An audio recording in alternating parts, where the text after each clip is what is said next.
Haven't had a weekend off since February. Her five-word response hung between us as my hope collapsed. I nodded, my expression carefully neutral, and turned to leave.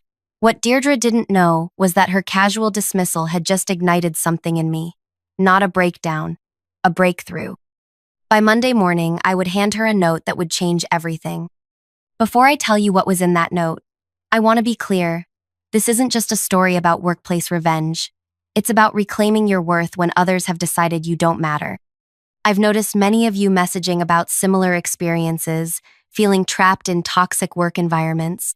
If that's you, keep watching until the end, because what I did next might change how you view your own situation. And if you're new here, consider subscribing.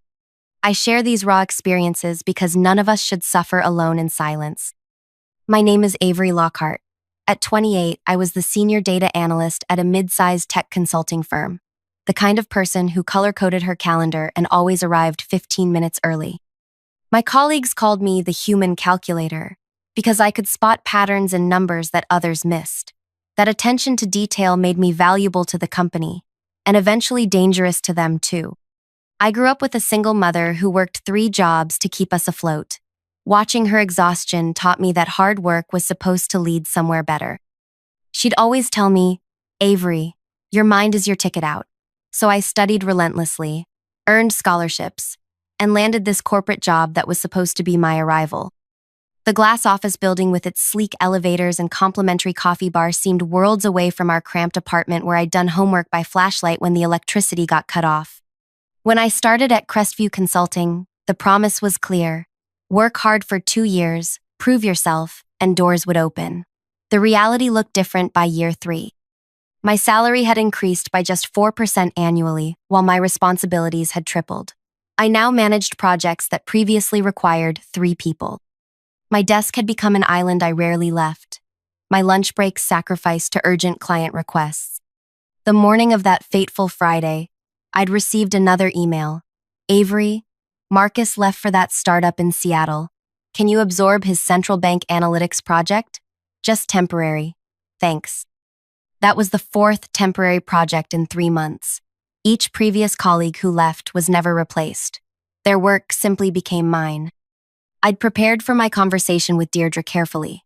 I'd practiced a professional tone, brought documented evidence of my expanded workload, and researched solutions to propose. But none of that mattered when she couldn't even spare 30 seconds to look me in the eye. After her dismissal, I returned to my desk in a daze. My computer screen blurred as tears threatened. A notification popped up, another late-night call scheduled for Sunday. My pulse quickened as anger replaced hurt. I looked around at my remaining teammates. Eliza, dark circles under her eyes, was quietly weeping in the conference room while still on a client call, muted. Oliver, who'd missed his daughter's recital 3 times last month, was washing down anxiety medication with energy drinks. We weren't employees to Deirdre and the leadership team. We were resources to be depleted. I opened a blank document and began to type. If Deirdre only respected data, then data she would get. That weekend, instead of collapsing into recovery, sleep, or frantically prepping for Monday deliverables, I transformed my dining table into an investigation headquarters. I pulled out my laptop and began extracting information from our project management system. The company had recently implemented tracking software that logged everyone's active hours, keystrokes, and outputs. It was meant to monitor productivity, but it had unintentionally created a perfect record of our overwork. I downloaded reports showing how team members worked through lunch breaks and logged back in from home until midnight. Next, I created spreadsheets comparing our team's output before and after the increased workloads. The pattern was clear. Productivity spiked briefly when people took on more projects, then steadily declined as burnout set in. Tasks that once took 4 hours now required 7. Error rates increased by 38% after the 50-hour mark each week. I cross-referenced this with our retention data. In 18 months, we'd lost 11 key team members. The cost of recruiting and training their replacements exceeded $800,000, a figure the finance department had buried across multiple budget lines. The medical leave records told another story. Stress-related absences had increased 215% in our department compared to the company average. 3 employees were on anxiety medication who hadn't been before. But numbers alone wouldn't capture the human toll. I created an anonymous survey using a private account and sent it to current and former teammates. Would you describe yourself as burned out?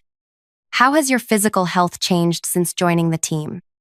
Have you sought medical help for work-related stress?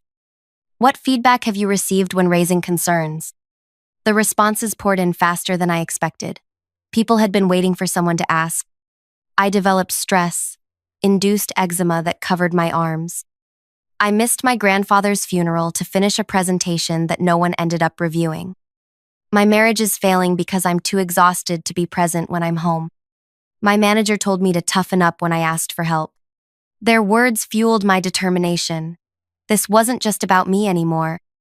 By Sunday afternoon, I had compiled a comprehensive 20-page report.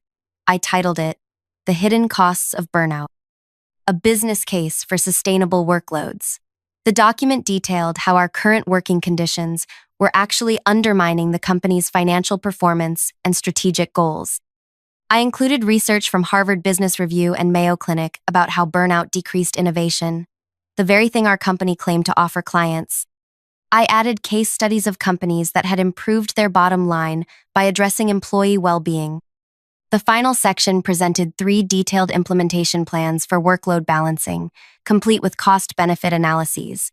Each option would save the company money while improving output quality and retention. As I finished formatting the report at 2 a.m. Sunday night, I felt a strange calm replace my anger. This wasn't a complaint. It was a solution. And it spoke the only language that seemed to matter to leadership: profit. I printed the report on high-quality paper and placed it in a professional binder. Then I wrote a simple note to attach to the front. Deirdre, as requested, I've adjusted my attitude. This is my analysis of our current productivity challenges and proposed solutions. I'm available to discuss implementation at your convenience. Avery. Monday morning arrived. I dressed with particular care in a deep blue dress that always gave me confidence. I arrived 30 minutes early to center myself. When Deirdre walked in at 8:15, I waited until she settled at her desk before approaching her office. Good morning, I said, my voice steady. She looked surprised to see me. Avery, what do you need? I placed the binder on her desk. I wanted to share this with you. It's important. What's this? She glanced at the cover note. It's my adjusted attitude, I replied. I think you'll find it illuminating. Her eyebrows rose slightly at my direct tone, something new from her usually accommodating analyst. I'll take a look when I have time, she said, already dismissing me by turning to her email. Of course, I'll be at my desk. I walked out, my heart pounding but my steps measured. I returned to my work, focusing on the immediate tasks due that morning. My phone buzzed with a text from Eliza. What did you give her? She's been reading something for 20 minutes and looks like she saw a ghost. I didn't respond. The document would speak for itself. At 10:30, Deirdre emerged from her office and walked directly to our director's suite without acknowledging anyone. By 11:15, the executive assistant was scheduling an urgent leadership meeting for 1 p.m. At 12:03, my desk phone rang. Avery, can you join us in the main conference room? Bring your laptop. Deirdre's voice sounded strained. When would you like me there? I asked calmly. Now, please. The conference room held our entire leadership team, 7 people who normally were too busy to be in the same room together. The chief operating officer, Helena Walsh, sat at the head of the table. I'd only seen her twice in 3 years. Deirdre gestured to an empty seat. Avery, we'd like you to walk us through your report. I opened my laptop, connected it to the projector, and stood. For the next 40 minutes, I presented the data I'd gathered, keeping my tone professional and focused on business impact rather than emotional appeals. When I finished, the room was silent until Helena spoke. How long did this analysis take you? I compiled it over the weekend, I replied.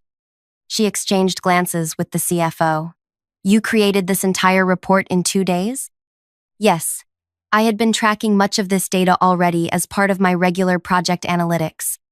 And these implementation plans, you developed these yourself? I did. Option 2 would be my recommendation, based on our current resource constraints. Helena closed her copy of the report. Deirdre, would you excuse us? I'd like to speak with Avery privately. My manager's face tightened, but she nodded and left the room. The other executives followed, leaving me alone with the COO. Sit down, Avery, Helena said, her tone softer now. I want to be very clear about something. This report is exceptional work, but I'm disturbed by what it reveals about our operations. I maintained eye contact. I understand. No, I don't think you do. She leaned forward. I've been COO for 5 years. This is the first time someone has brought this level of analysis about our internal operations to my attention. That's a failure of leadership, mine included. My careful composure nearly cracked at her unexpected accountability. The question now, she continued, is what we do about it, both the workload issues and the fact that we needed an overworked analyst to point them out to us. I took a deep breath. May I speak candidly? Please do. Your management chain has been incentivized to maximize output while minimizing headcount. Quarterly bonuses are tied to these metrics with no counterbalance for sustainability or quality. People are rewarded for burning out their teams, not developing them. Helena didn't interrupt, so I continued. Meanwhile, your most talented people are leaving. Those who stay are working at diminished capacity due to exhaustion. Client deliverables are increasingly late or flawed. This isn't just a human resources problem. It's undermining your business model. Helena was silent for a long moment. You've clearly thought about this deeply. What would you do if you were in my position? The question caught me off guard. I had prepared for resistance, not invitation. I would create a task force with representatives from each level of the organization, not just management. I would conduct a thorough workload audit across all departments. I would temporarily freeze new client acquisitions until staffing aligns with capacity, and I would immediately revisit how performance is measured and rewarded. Helena nodded slowly. Would you be willing to lead this initiative, working directly with me? Now I was truly stunned. What exactly are you proposing? A new position, workplace sustainability strategist, reporting to me. Your focus would be implementing the recommendations in this report and developing long-term solutions. It would come with appropriate compensation adjustments, of course. My mind raced. This wasn't at all what I had expected when I walked into Deirdre's office with my report. I had been prepared to be ignored, dismissed again, or even to find myself job hunting. I would need certain guarantees, I said carefully. Complete access to company data, authority to interview staff confidentially, a budget for implementation, and no retaliation against those who speak honestly about these issues. Helena actually smiled. You're negotiating with the COO. Yes, I am. She extended her hand. Draft a formal proposal with your requirements by Wednesday. I'll have an offer letter to you by Friday. As we shook hands, I realized something had fundamentally shifted. The document I'd created as my response to being dismissed had opened a door I hadn't even known existed. When I returned to my desk, my teammates looked at me questioningly. News had already spread that I'd been in a closed-door meeting with the leadership team. What happened? Eliza whispered. I wasn't yet ready to share the details. They're reviewing some recommendations I made, I said simply. By Tuesday morning, everything had changed. An all-staff email announced an immediate review of workloads and the temporary redistribution of critical projects. External consultants would be brought in to support ongoing client work. A company-wide meeting was scheduled to address burnout concerns directly. Deirdre avoided eye contact when she passed my desk. At 2 p.m., she finally approached me. Helena would like you to move your workspace to the executive floor, effective immediately. Her voice was flat, her expression unreadable. Thank you for letting me know, I replied neutrally. As I packed my belongings, I felt no triumph over Deirdre's obvious discomfort. This had never been about humiliating her. It was about creating change in a system that was hurting people, including her. By Wednesday, I had a new workspace on the executive floor, a glass-walled office that made me feel simultaneously exposed and isolated. My former teammates sent curious messages, wondering what exactly had happened. Most assumed I'd been promoted for conventional reasons, unaware of the report that had catalyzed everything. I spent my first days in the new role meeting individually with department heads. Some were openly hostile, viewing me as a threat to their authority. Others seemed relieved, as if they'd been waiting for someone to acknowledge the unsustainable pace. The most difficult conversation was with Jamal, the finance director who had designed the incentive structure that rewarded managers for understaffing their teams. "This system has delivered 14 consecutive quarters of growth," he argued, leaning back in his chair with practiced confidence. "Now we're supposed to dismantle it because some people can't handle the pressure?" I opened my laptop and pulled up the spreadsheet I'd prepared. These numbers tell a different story. Client retention has dropped 23% in the last 3 quarters. The average project now requires 2 rounds of revisions instead of 1, and recruitment costs have doubled as our reputation spreads. He waved dismissively. "Temporary market conditions, it'll stabilize." Jamal, 15 exit interviews specifically mentioned unsustainable workloads as the primary reason for leaving. That's not the market. That's our internal culture. "So what's your solution? Hire more people and watch our margins disappear?" His tone was challenging, but I detected something underneath. Fear, perhaps. "Actually, no. My proposal maintains our current headcount but redistributes workloads based on complexity rather than volume. It implements cross-training to eliminate single points of failure. And it revises the bonus structure to reward quality and innovation, not just output." He studied me with new interest. "You're not just here to advocate for shorter hours. I'm here to make this company sustainable financially and humanly. Those aren't opposing goals." By Friday afternoon, Helena had approved my formal proposal. I would lead a 6-month initiative with 3 phases: immediate workload, rebalancing, systems redesign, and culture transformation. I'd have a small team reporting directly to me and budget authority for necessary resources. The following Monday, I presented the initiative to the entire company in a town hall meeting. Standing at the podium, looking out at faces that showed equal parts hope and skepticism, I felt the weight of responsibility. For too long, we've operated under the myth that burnout is the price of success, I began. The data tells us the opposite is true. Sustainable workloads produce better results. Respected employees deliver superior value. This initiative isn't about working less, it's about working better. From the back of the room, I spotted Deirdre, arms crossed, expression guarded. Our eyes met briefly before she looked away. After the presentation, as people filed out, Eliza approached me. "Is this for real? Or just corporate theater before things go back to normal?" "It's real," I assured her, "but it will take everyone's participation to make it work." She hesitated. "Deirdre's been telling people you exaggerated everything to get promoted." I wasn't surprised. The data speaks for itself. That's why I'm forming an advisory committee with representatives from every level. Would you be interested? Her eyes widened. Absolutely. The next weeks passed in a blur of activity. I conducted department audits, interviewed team members, and mapped workflows. The picture that emerged confirmed my initial findings. Our burnout wasn't just severe, it was systemic. My first official act was implementing Focus Fridays. No meetings, no new assignments, dedicated time for deep work and project completion. It was a simple change that provided immediate relief while we tackled the larger issues. The resistance began subtly, meetings scheduled despite the Friday policy, passive-aggressive emails questioning the initiative's value, whispers that I had manipulated my way into a made-up position. Deirdre became the unofficial leader of this resistance. She continued piling work on her remaining team members, now with the added instruction to document productivity impacts of my initiatives. I had anticipated this and built in accountability mechanisms. Every team member now submitted weekly anonymous feedback through a system only I could access. The data quickly highlighted which managers were undermining the changes. Rather than confronting Deirdre directly, I scheduled a leadership review where each department's metrics were displayed side by side: current productivity, error rates, and employee feedback. Her department's numbers stood out starkly against teams that had embraced the changes.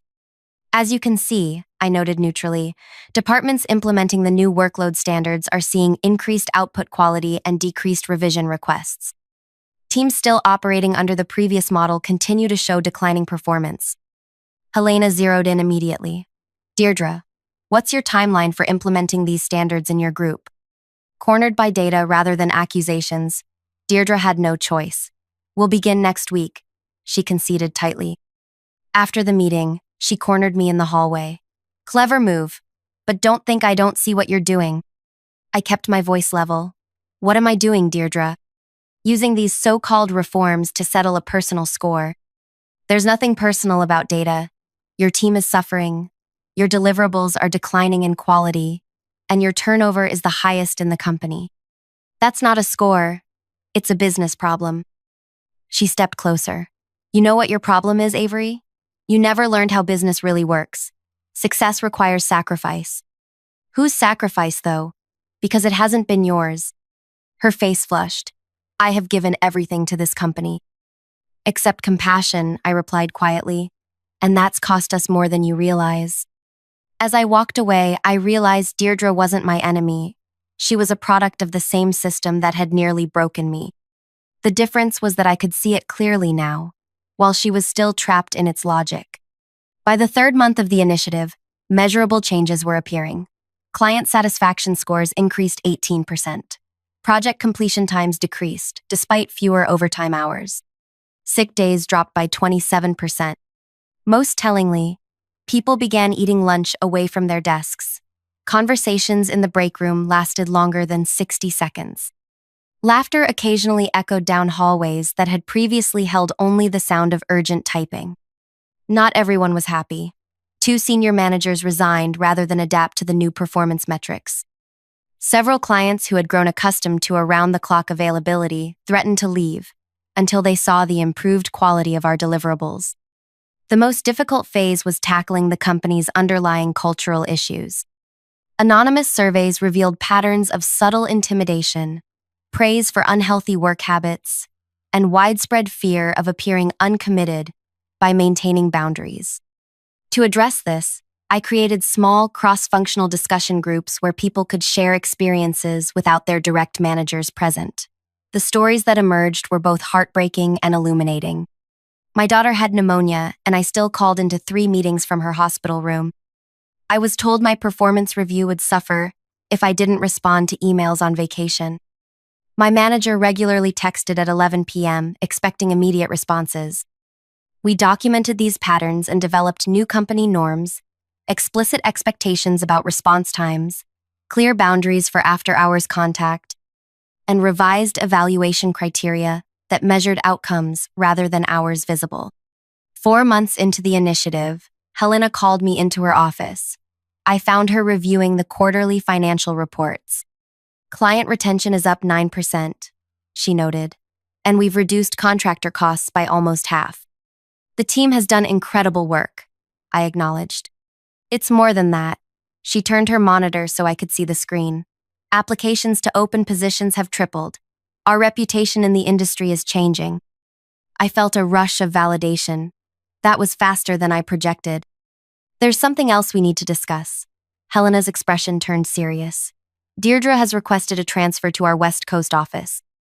This was unexpected. When? Immediately. She feels her leadership style is no longer compatible with our direction. I absorbed this silently. Deirdre's departure wasn't what I had wanted or planned. My goal had been systemic change, not pushing individuals out. Helena seemed to read my thoughts. This is her choice, Avery. Some people can adapt to new realities, and some can't. The question is what happens with her team now. They'll need thoughtful leadership through this transition. Someone who understands both where we've been and where we're going. Helena nodded. My thoughts exactly. I'd like you to consider taking over as Director of Analytics. The offer caught me completely off guard. That would mean stepping back from the sustainability initiative. Not necessarily. You've built the framework. The next phase could involve applying these principles from a leadership position, showing it can be done. I asked for time to consider the offer. That evening, I sat in my apartment weighing the decision. The director role would bring greater influence and compensation. But something felt unfinished about my current work. The next morning, I requested a meeting with Helena. "I've thought about your offer," I began. "I'm honored, but I'd like to propose an alternative." She gestured for me to continue. "The position of Director of Analytics should go to someone who excels at analytics. That's not my primary strength. What I've discovered these past months is that my real skill is in systems design and cultural transformation." "Go on." "I'd like to formalize my current role permanently, not as a temporary initiative, but as an ongoing function, Chief of Workplace Culture and Sustainability. I would work across departments to maintain what we've built and continue refining our approach." Helena studied me. "That position doesn't exist in our organization structure." "It didn't," I agreed, "but neither did our current performance metrics or workload management systems. We created those because they were necessary." After a moment, she smiled. "Draft a position description by next week. We'll need board approval, but you'll have my recommendation." 2 weeks later, the announcement went out company-wide. The sustainability initiative would become a permanent department.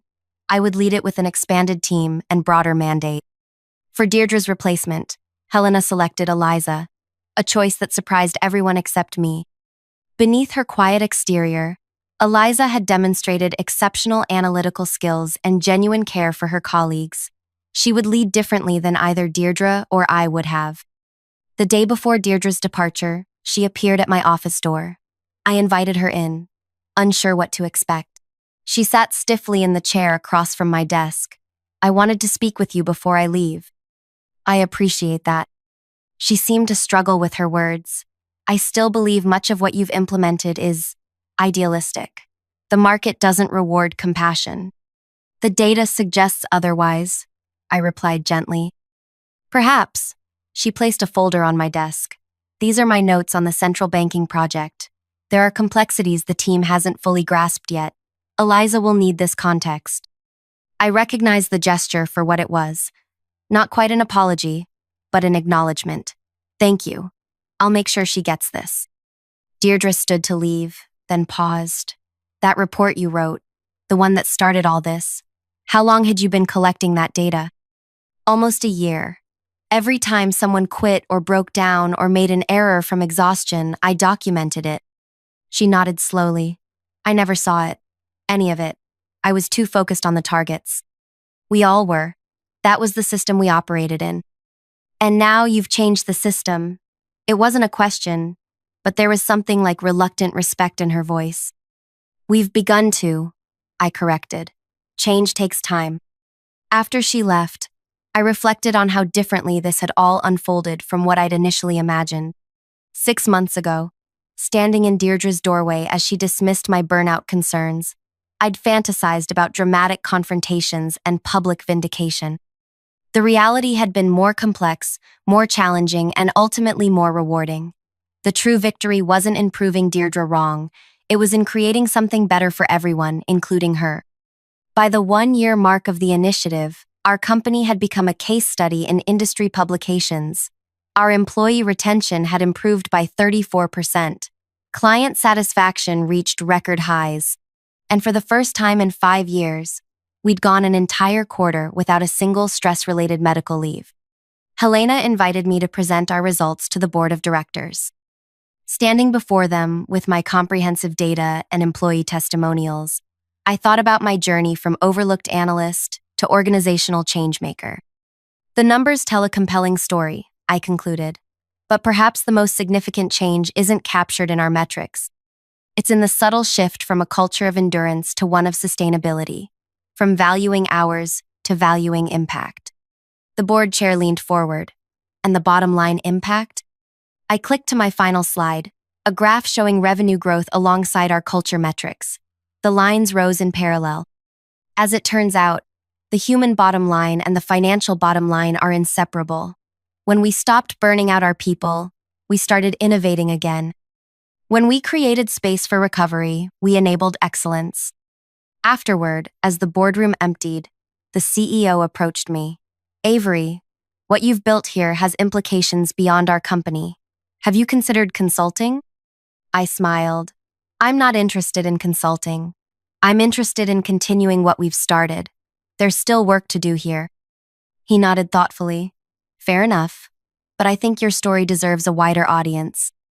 That conversation planted a seed.